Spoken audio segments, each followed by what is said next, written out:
Hello and welcome back to Dominion 6, where we're going to go through today our upcoming multiplayer overview for the nation of MA Xibalba. So a couple of months ago I started up playing a multiplayer game as MA Xibalba, one of my favourite middle-aged nations, other than potentially Ulm, who was already taken. So I thought I'd give them a little spin. So, what is MA Xibalba? Well, MA Xibalba is kind of like early age Xibalba, except rather than just using just your bats, you've got these Bacabs, these old ones effectively from Atlantis, that have come up into Xibalba, and they've basically become the ruling class. So you've got a nice little mix of your flying Zots, as well as your big old froggy people as well. Basically the old basalt kings that came from early age Atlantis.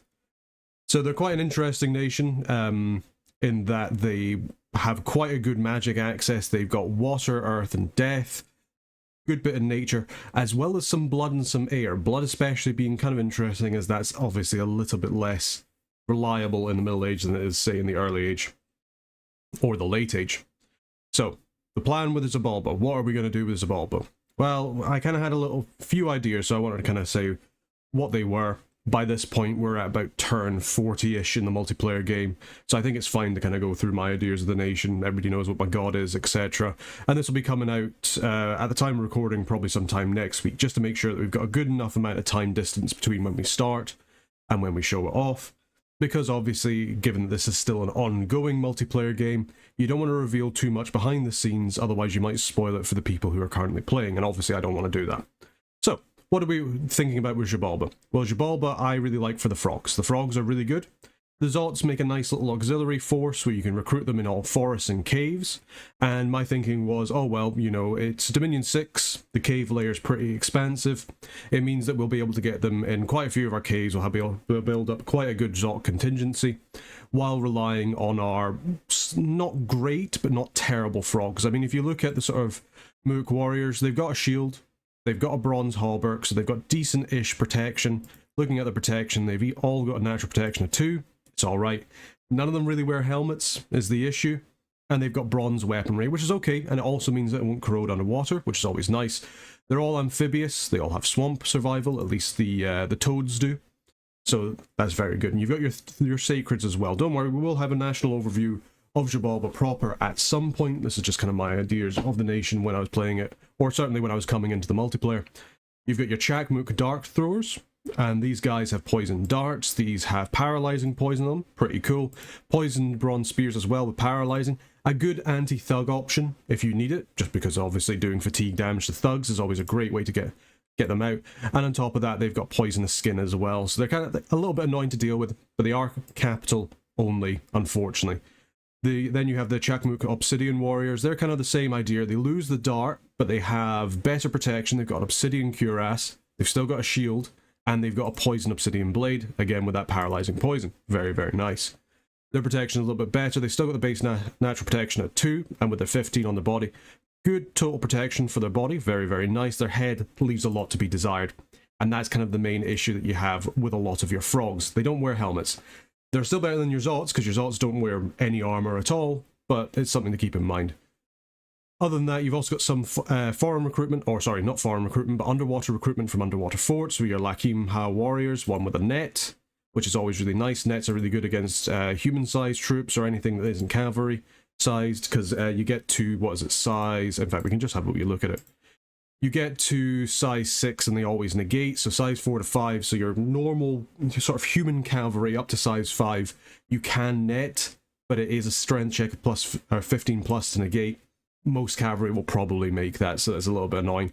But still, these guys are really good for just netting up some front lines. They've got okay-ish protection, not great. They don't have a shield, shark skin armor, but fortunately they don't really have to worry about ranged weaponry when they're under the sea. And that's kind of where they're quite useful. And you've got your normal ones here that do have a shield, so they're a little bit better above the ground, but the protection's a little bit lower and they do less damage than your normal troops. So, you know, swings and roundabouts there.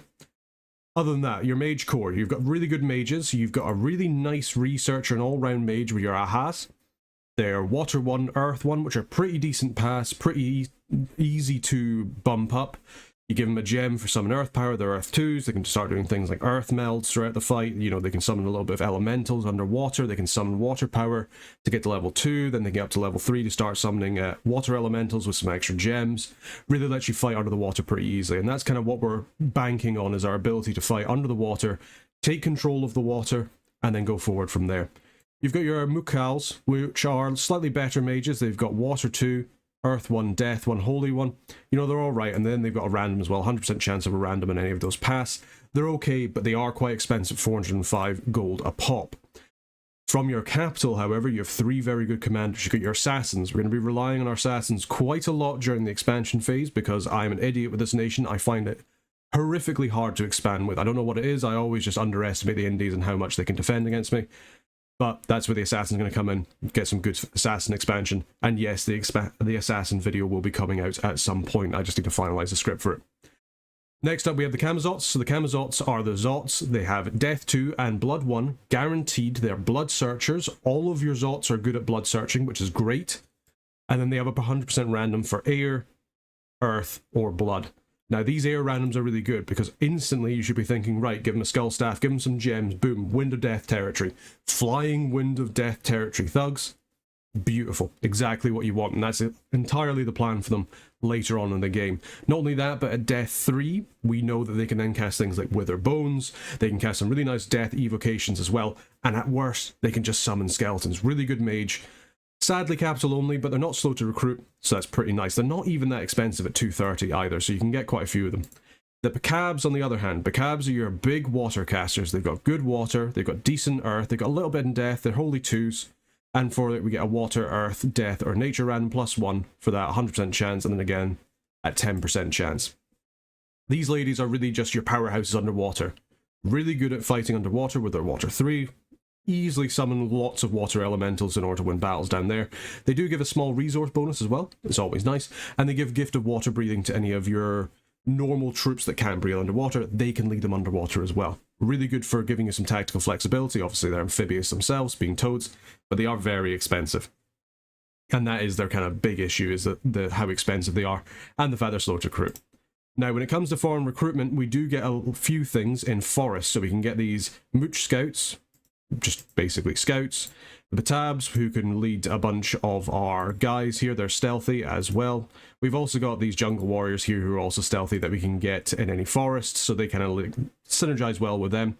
We can get Zots Batab, who's basically just a leader for the Zots. We can recruit him in forest, saves us up a little bit in terms of our forts in order to ferry about our troops, so hopefully we'll get lots of forests. This isn't foreshadowing. Finally, we also get the Way. The Way is a fantastic mage. One, because they're not slow to recruit. You can get them in any forest, so you just need a lab on a forest, and you can get one of these guys every 2 turns, which is fantastic. Nature 2, Blood 1, and for the random pass, 10% chance +1 in Fire, Death, Nature, or Blood. Instantly, these guys give you a blood economy. They cost 200 gold. They're not the cheapest, admittedly. Nature 2 is at least alright. Blood 1 is pretty good because they have Blood Searcher. That means they basically act as Blood 2s in terms of getting a blood economy up. So that's kind of our plan. We're going to try and get a blood economy up. We're going to try and do what we can to get as many blood slaves as we can rolling. As far as the other nations go, there's not many blood nations in the game as far as I can remember, but we'll bring up the nation list to show you who's in the game. I think Nidavangar is probably the other best one. We're really looking to try and walk into our water, our death, our nature paths, a little bit of earth for a little bit of buffing, depending on who we're against. Obviously, I know who we're against, but I'm not going to tell you because that's spoilers. And then using our blood and air to kind of augment that as much as we can.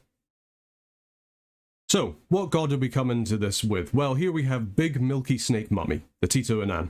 I do apologise for the name, but as with all multiplayer things, you have to make sure you've got somewhat of a funny name. Now, she has Earth 6, Nature 5, Blood 5, with a larger and hard skin bless, 6 Dominion, 2 Turmoil, 2 Sloth, 2 Heat, 1 Death, 1 Fortune, and 1 in Magic.